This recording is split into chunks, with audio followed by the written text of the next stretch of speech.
A promise not kept. It was a dark night and was raining from time to time. Gusts of wind shook the trees. There were strange noises, and in between the thunderclaps, the moaning of jackals could be heard. Flashes of lightning revealed fearsome faces, and there was strange and mysterious laughter of the spirits. But, in spite of such a weird atmosphere, King Vikramaditya did not swerve a bit. He climbed the ancient tree to bring the corpse down, and soon he began crossing the desolate cremation ground, with the corpse lying on his shoulder. The Betal that possessed the corpse spoke. "O King, I pity you as you are making untiring efforts without relaxing, as if you wish to achieve something. Instead of enjoying a comfortable sleep on a cozy bed, you're still coming after me. You seem to be quite adamant. Such arrogance may not help you keep your promise if you had given one to anybody. You'll realize the futility of the whole thing if only you listen to my story." The Betal then narrated this story.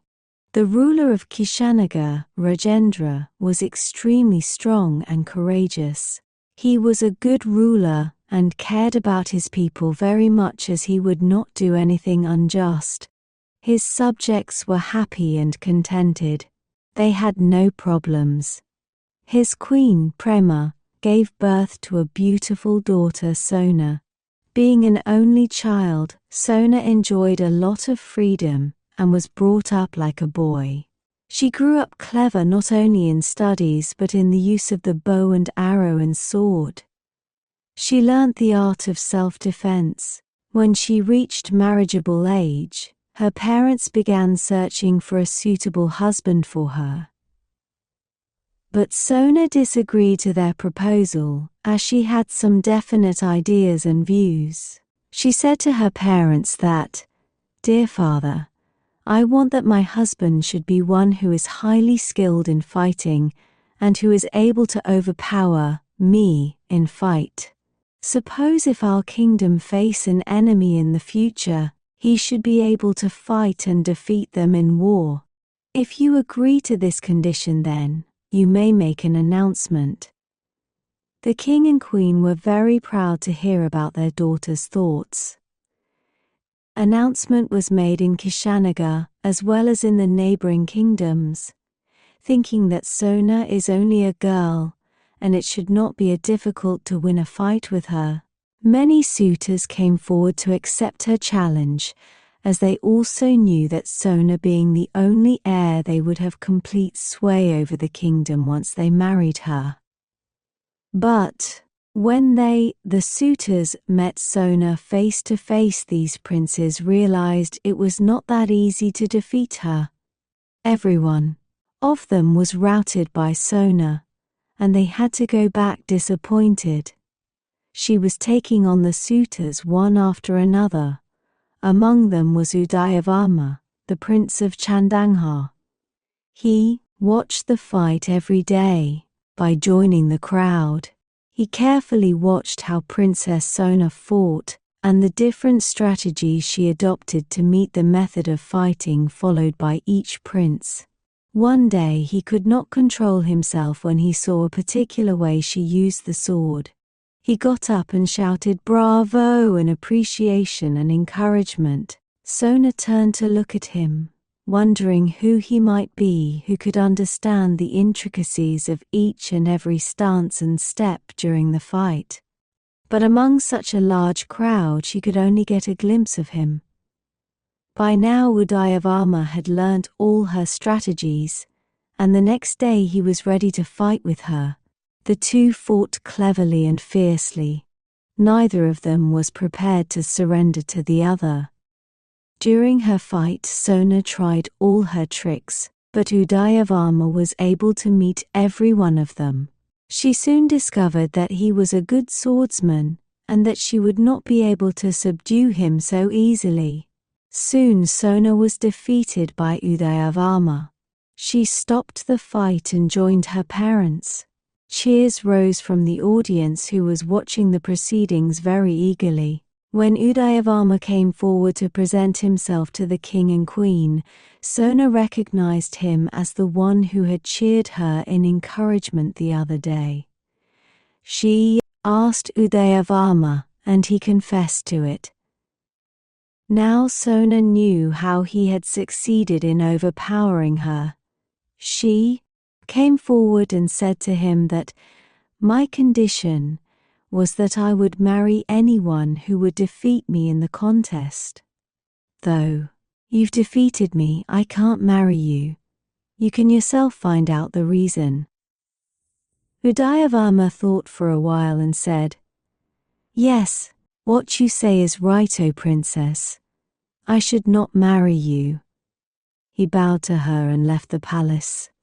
The king and queen were surprised over their daughter's decision, as according to her contest, Sona insisted that she would marry only that man who would defeat her in the fight, and Udayavarma had achieved it. But now she was not ready to marry him, and even Udayavarma too had meekly accepted her decision, saying he could not possibly claim her hand. How strange! They were unable to guess what really was the cause. The Betal concluded the story and asked King Vikramaditya, "O king, I've some doubts. I think Sona was proud of herself that she was an expert in warfare, and that's why she announced that she would marry only whoever defeated her, didn't she? 2. As she scored a victory over one prince after another, she was becoming more and more arrogant.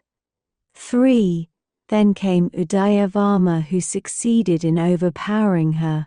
Again, it was her from keeping her word. Why did she say he did not deserve her hand in marriage in spite of his victory over her? It was all because of her arrogance, wasn't it? If you know the answers to my questions, that speak out. If you don't, then I warn you that your head will be blown to pieces. King Vikramaditya did not take much time to answer the questions Betal had asked. He said 1 and 2.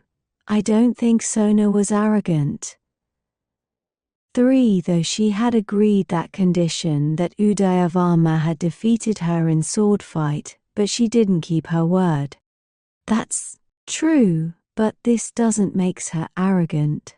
If we think deep, we can find out what had prompted her to take such a stand. She certainly was one who would keep her word.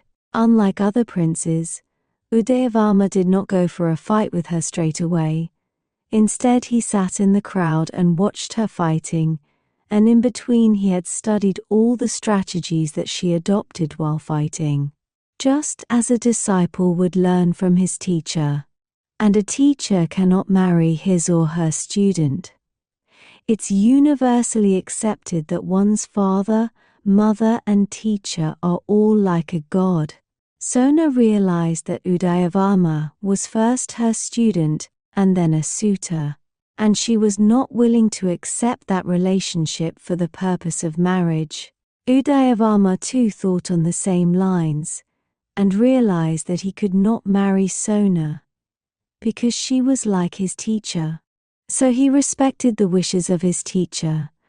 That's why he decided not to press his claim to her hand. The relationship between a teacher and his student is more sacred than that between others.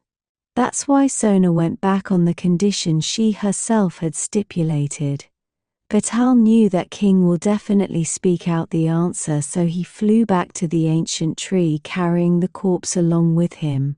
Vikramaditya drew his sword and went after the Betal. Please like and subscribe for more bedtime tales.